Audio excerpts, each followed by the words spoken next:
You know that feeling, right? Some projects just feel cursed from the very start. And then there are others that just fly, hitting every single milestone like clockwork. What's the difference? Well, it's probably not luck, and it's not even about how hard the team works. The real secret, the thing that really matters, is what happens before anyone even starts on that first task. So today, we're going to break down exactly how you build for success, right from day one. I mean, just let that sink in for a second. A project can fail before the work even starts. Failure isn't always some big, dramatic explosion at the finish line. Nope. More often, it's a quiet, tiny flaw that gets baked right into the project's DNA from the get-go. It's like a hairline crack in the foundation of a building, before a single brick is laid, before a single line of code is written. So, why? Why does this happen over and over again? You've got a great team, a killer idea. So what's this, ghost in the machine that trips up so many projects before they even get a chance to get off the ground? It really all boils down to one thing: a solid blueprint. Or, more accurately, the lack of one. Look, trying to run a project without a clear plan, it's literally like trying to build a skyscraper with no blueprint. I don't care how amazing your construction crew is, you're just going to get chaos. There's no shared plan, no common goal. Everybody's just building their own thing. But hey, that's exactly what we're here to do today. We are going to build that blueprint. Together, we're going to walk through 6 foundational pillars, the absolute essentials that create a plan for a project that's engineered for success. This is your toolkit. This is how we turn all that fuzzy ambiguity into clear, decisive action. All right, pillar number 1, and this one is the big one: setting clear goals. This is all about defining your project's North Star. Seriously, if you don't know exactly what you're building, and even more importantly, why you're building it, well, your team is basically a ship without a rudder, just drifting. Okay, let's look at this in action. On the left, you've got the super vague goal: improve customer satisfaction. I mean, what does that even mean? How do you measure it? When are you done? Who knows? But now look at the right. That's a SMART goal.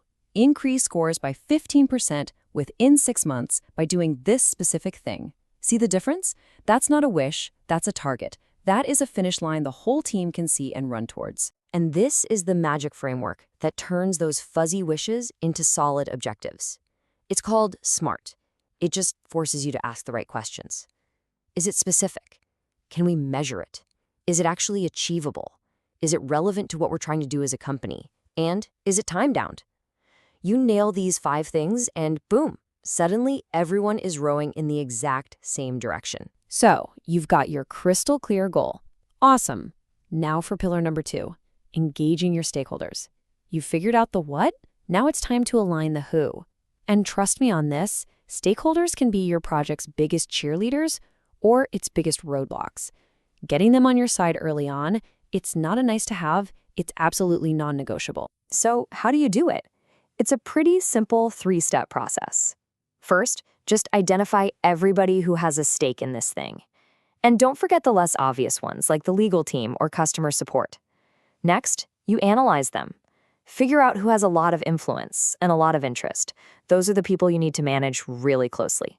Others might just need a quick update now and then. And then, the most important part, engage them from the very beginning. You're not just doing this to get their permission, you're doing it to tap into their knowledge. And, frankly, to avoid those nasty surprises down the road. Okay, goals are set, stakeholders are on board. It's time for pillar 3, defining the project scope. The way to think about this is like you're drawing a big, bright circle in the sand. Everything inside the circle is part of the project, and just as important, everything outside the circle is not. This is your shield. This is what protects you from chaos. And this is the villain that S.H.I.E.L.D. protects you from: scope creep. Ugh. It's the silent killer of projects, right? That classic death by 1,000 cuts. It always starts so innocently. Hey, can you just add this one small thing, and then another, and another, and before you know it, your budget is shot, your team is totally burned out, and your deadline is just a funny memory. We've all been there, haven't we? So how do you fight back? Here's your arsenal.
So, how do you fight back? Here's your arsenal.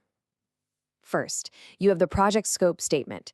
Think of this as your project's constitution. It is the law. Second, the work breakdown structure, or WBS. This is the super detailed map that breaks down every single task. And third, you need a change control process. This is basically your formal court system for any requested changes. It makes sure every single change is a conscious, deliberate decision, not just something that sneaks in. All right, pillar number 4. This one is all about looking into your crystal ball and anticipating risks. This is where you play chess, not checkers. The most successful projects are always proactive. They're out there hunting for problems before they happen, not just sitting around waiting to put out fires. You've heard this a million times, and for good reason. Fail to plan, plan to fail. And look, planning for what might go wrong isn't being pessimistic. It's being a realist. In fact, you could argue it's the most optimistic thing you can do, because you're actively paving the way for things to go right. So once you've spotted a risk, you've basically got 4 moves you can make. Let's use an example. Say you're using a brand new, untested piece of software. You could avoid the risk by just not using it, go with something more stable. Or you could mitigate it by, say, adding a bunch of extra time into the schedule just for testing. You could also transfer it, pay another company to handle that part and make them responsible for it. Or if the risk is pretty minor, you could just accept it and say, okay, we know this could happen and we're ready. The point is, you make a choice. You don't just cross your fingers and hope. Pillar 5, and this is a huge one, building an effective team. Because let's be real, at the end of the day, spreadsheets don't finish projects. Charts don't finish projects. People do. Your team is your #1 asset. Period. And making sure everyone knows exactly what they're supposed to do, that's just as important as the scope or the goals. Because confusion is the absolute enemy of momentum. And one of the best tools for this is something called a RACI matrix. It sounds complicated, but it's not. It just clarifies who is responsible for doing the hands-on work, who is accountable, meaning the buck stops with them, who needs to be consulted for their opinion, and who just needs to be kept informed. So for approving a budget, the sponsor is the one who does it, but the project manager is ultimately accountable. For developing a feature, the team lead is responsible. See? It gets rid of all that "I thought you were doing that" confusion. And here's a pro tip. Only ever have one A for any task.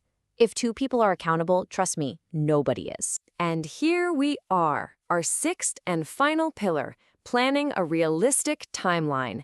This is where it all comes together. The how and the when. And please, let's focus on that word, realistic.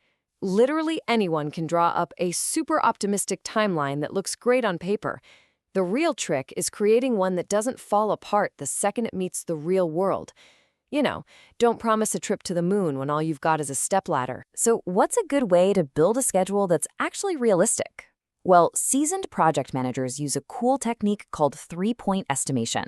Instead of just pulling one number out of thin air for a task, you come up with 3. First, your optimistic guess. That's if everything goes perfectly, no hiccups at all. Then, your pessimistic one, the absolute worst-case scenario. And finally, the most likely estimate. You can then use those 3 numbers to get a much more realistic and defensible time estimate, one that already has a buffer for uncertainty built right in. It's way better than just a wild guess. And there you have it. That's the blueprint.